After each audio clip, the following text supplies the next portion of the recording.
दुनिया की कुछ ऐसी रहस्यमय घटनाएं जिन्हें जानकर आप भी हैरान हो जाओगे। यूएस के वेस्ट वर्जीनिया में साल 1966 में लोगों ने एक अजीब से क्रिएचर को देखने का दावा किया। वो क्रिएचर बिल्कुल इंसान के जैसा दिखता, उसकी आंखें लाल थीं और उसके पंख भी थे। लोगों ने इसे मॉथमैन कहना शुरू कर दिया। इसकी शुरुआत तब हुई जब एक कब्रिस्तान में 4 मजदूर एक कब्र खोद रहे थे। तभी उन्होंने इस अजीब सी क्रिएचर को देखा जो 7 फुट लंबा, एक इंसान के जैसा और पीठ पर पंख के साथ उन्हें वहां से देख रहा था। इसके बाद एक कपल ने ऐसे ही क्रिएचर को देखने का दावा किया जो उनका पीछा कर रहा था। उन्होंने उसकी कंप्लेन पुलिस स्टेशन में की और इसके बाद से ही मॉथमैन को कई जगह पे देखने की कंप्लेन आने लगी। लोग मॉथमैन को बैड साइन से देखने लगे। मॉथमैन को जब भी कहीं देखा जाता तो लोगों के साथ कुछ न कुछ असामान्य घटना हो जाती। जब वेस्ट वर्जीनिया का सिल्वर ब्रिज कोलैप्स कर गया था तो उससे पहले मॉथमैन को उस ब्रिज पर देखा गया। मॉथमैन को 1966 से 1967 तक वेस्ट वर्जीनिया की अलग अलग जगह पर देखा गया। इसके बाद मॉथमैन को देखे जाने की घटनाएं काफी कम हो गई, लेकिन ये घटनाएं काफी वायरल भी हुई जिन पे मूवीज भी बनी। और साथ ही वेस्ट वर्जीनिया में मॉथमैन का एक म्यूजियम भी बनाया गया है, द वॉयनिश मैन्युस्क्रिप्ट। इसे दुनिया की सबसे ज्यादा मिस्टीरियस बुक माना जाता है क्योंकि इसमें लिखी लैंग्वेज को आज तक कोई समझ नहीं पाया है। दुनिया में हजारों भाषाएं हैं और कई पुरानी सभ्यताओं की लिपियां हैं, लेकिन इस बुक में लिखी गई लिपि किसी से भी मैच नहीं करती।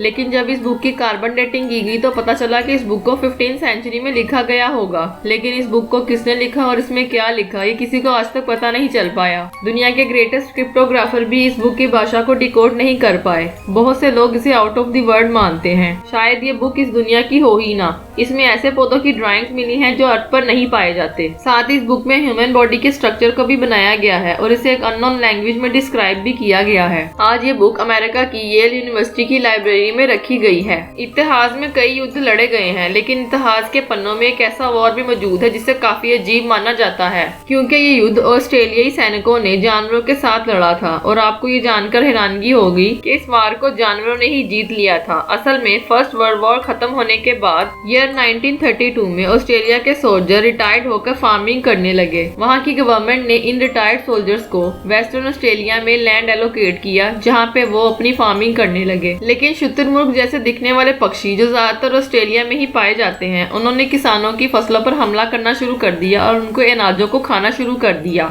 इन सबसे परेशान होकर किसानों ने गवर्नमेंट से मदद की गुहार लगाई और ऑस्ट्रेलिया की गवर्नमेंट ने इसकी गंभीरता को देखते हुए एक मिलिट्री ऑपरेशन ऑथराइज किया और सोल्जर्स को मशीन गन के साथ इम्यूज को कंट्रोल करने के लिए वहां पे भेजा। लेकिन वो पक्षी बहुत चालाक थे। जब उन पर मशीन गन से हमला किया जाता तो वो छोटे छोटे गुटों में बढ़ जाते और जंगल में फैल जाते, जिससे इन्हें मार पाना बहुत मुश्किल हो गया था। लगभग 2500 गोला बारूद दागने के बाद सिर्फ 50 इम्यूज ही मारे गए थे। ये सोल्जर्स के लिए बहुत ही शर्मनाक बात थी। जल्द ही गवर्नमेंट को ये महसूस हो गया कि उन्हें ये ऑपरेशन काफी महंगा पड़ रहा है, जिसमें सफलता भी नजर नहीं आ रही और आखिरकार उन सोल्जर्स को वापस बुला लिया गया। इस तरह इम्यूज ये जंग जीत गए। 12th सेंचुरी में लंदन के वुलपिट गांव में 2 अजीब बच्चे मिले जिनकी बॉडी का रंग हरा था।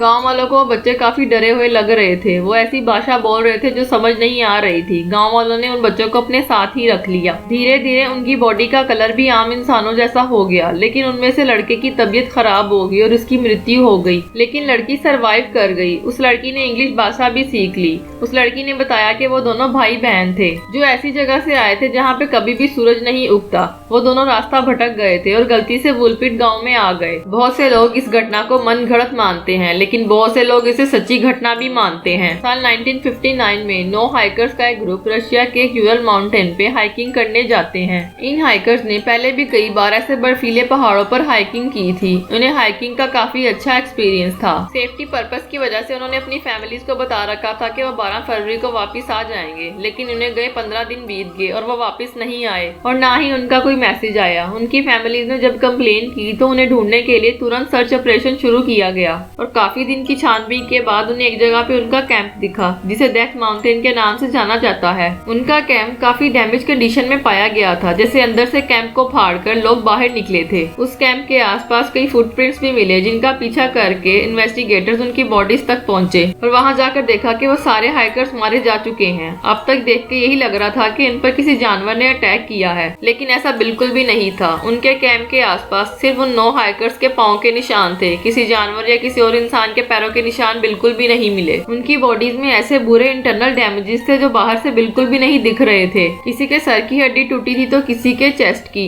ऐसे डैमेजेस कोई इंसान या जानवर नहीं दे सकता था। उनमें से 2 हाइकर्स ने अपने कपड़े भी नहीं पहने हुए थे, वो सिर्फ अंडरवेयर में थे। हैरानगी की बात है कि -30 डिग्री सेल्सियस में कोई अपने कपड़े क्यों उतारेगा। उनमें से एक लेडी हाइकर की दोनों आंखें गायब थी और एक हाइकर की जुबान गायब थी। ये केस और भी पेचीदा हो गया जब उनके कपड़ों पर रेडियो एक्टिव पार्टिकल्स मिले। आज तक इस केस को सुलझाया नहीं जा सका। आखिर इन 9 हाइकर्स के साथ क्या हुआ था, इसे आज तक एक अनसॉल्व मिस्ट्री माना जाता है। दोस्तों, अगर आपको वीडियो पसंद आया हो तो वीडियो को लाइक और चैनल को सब्सक्राइब जरूर कीजिएगा। मिलते हैं नेक्स्ट वीडियो में। धन्यवाद।